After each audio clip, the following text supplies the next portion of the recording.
اس رمضان میں بار بار اللہ سبحانہ و تعالیٰ سے علم کا سوال کرنا میری بہنوں.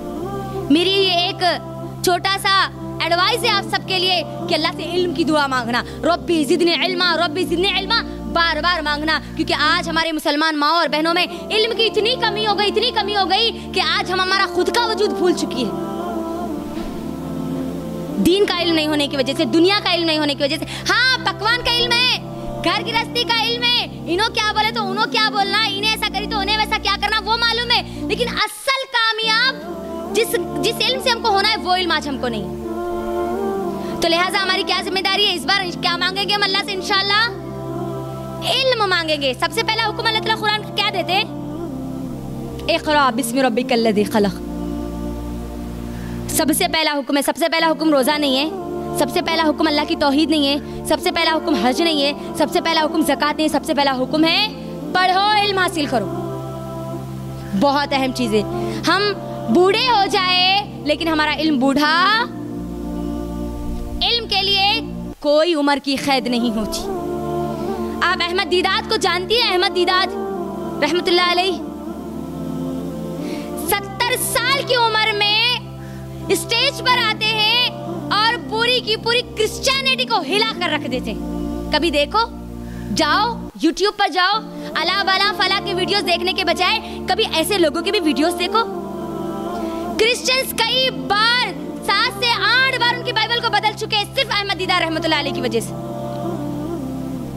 دیکھو آپ، انہوں نے یہ نہیں سوچا کہ میں بوڑھا ہو گیا تو اب میں کیا کروں گا. اتنی محنت کی انہوں نے کہ انہوں نے ہی ذاکر نائک کو تیار کیا، ڈاکٹر ذاکر نائک کو تیار کیا. دیکھو ہم جانتے ہیں نا، 70 سال کی عمر میں ماشاءاللہ اسٹیج پر آتے ہیں، دلائل کے ساتھ چیلنج کرتے ہوئے لوگوں کو کہتے ہیں کہ اللہ اکبر، کہ یہ قرآن حق ہے، آؤ کوئی اس قرآن کا مقابلہ کرنے والے. تو بولو میری بہنوں، کیا ہماری اس عمر میں 20 سال کی عمر میں، 25 سال کی عمر میں، 30 سال کی عمر میں کیا قرآن کا علم حاصل کرنے والے نہیں بن سکتی؟ بچے ہو گئے جی، اب ہم کو پڑھنا کہاں؟ نہیں، بچوں کو پڑھانے کے لیے خود کو پڑھنا ہے. ہم کو خود کو علم نہیں رہے گا تو پھر ہمارے بچوں کو آنے والے فتنوں سے ہم نہیں بچا سکتی. یقین مانو، میں اور آپ جس دور میں، یہی فتنوں کا دور ہے. ہمارے بچوں کا جو دور آئے گا نا، وہ تو اور زیادہ فتنوں کا دور ہوگا. ہر طرف سے گناہ، ہر طرف سے برائی ہوگی. اس کو روکنے کے لیے اگر علم جیسا ہتھیار اگر ہمارے پاس نہیں ہوگا نا، تو پھر ہمارے ایمان کو کوئی نہیں بچا سکتے، کوئی نہیں بچا سکتے.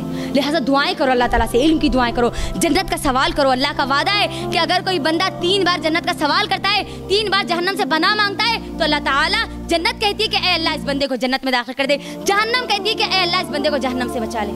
تو دعا کون سی ہے؟ اللہم انی اسألک الجنت الفردوس واعوذ بک من النار. یہ دعائیں یاد کریے، تمام کی تمام قرآنی دعائیں یاد کیجئے. ربنا لا تزغ قلوبنا بعد اذ ہدیتنا وہب لنا من لدنک رحمہ انک انت الوہاب. یہ دعائیں یاد کیجئے. یہ دعاؤں کی آج ہم کو ضرورت ہے یہ دعاؤں کی. اللہ امیر بنا دے، یہ دے دے، وہ دے دے گا میری بہنوں. اللہ کے خزانوں میں کوئی کمی نہیں ہے، کوئی کمی نہیں ہے. اللہ سے وہ مانگو جو ہم کو مانگنا ہے. جنت مانگو اللہ سے. ایک مومن اللہ سے حقیر چیزیں نہیں مانگتا، ایک مومن اللہ سے بڑی چیزیں مانگتا ہے، عمدہ چیزیں مانگتا ہے. مانگنا ہے تو امام بخاری رحمت اللہ علیہ کی طرح ذہانت مانگو. کتنے ذہین تھے، کبھی مانگا ہم نے، کبھی اللہ سے دعائیں کی کہ اللہ مجھے امام بخاری کی طرح ذہانت دے دے. اللہ کبھی مجھے قرآن ابو موسیٰ اشعری رضی اللہ تعالیٰ عنہ کی طرح پڑھنے والا بنا دے. کبھی بولے ہم کو علم ہی نہیں ہے، تم کیسے بولیں گے؟ یہ دعائیں کرو، بڑی بڑی اللہ سے دعائیں کرو. اللہ سے دعائیں کرو کہ اللہ تعالیٰ آپ کو دین کے لیے چن لے، آپ کے ذریعے لوگوں تک دین پہنچائے. یہ دعائیں کرو آپ کی اولاد کے ذریعے اللہ تعالیٰ دین پہنچائے، آپ کی اولاد کو چن لے اللہ تعالیٰ اس قرآن کی خدمت کے لیے. یہ دعائیں کرو اللہ تعالیٰ سے. کریں گے نا انشاءاللہ؟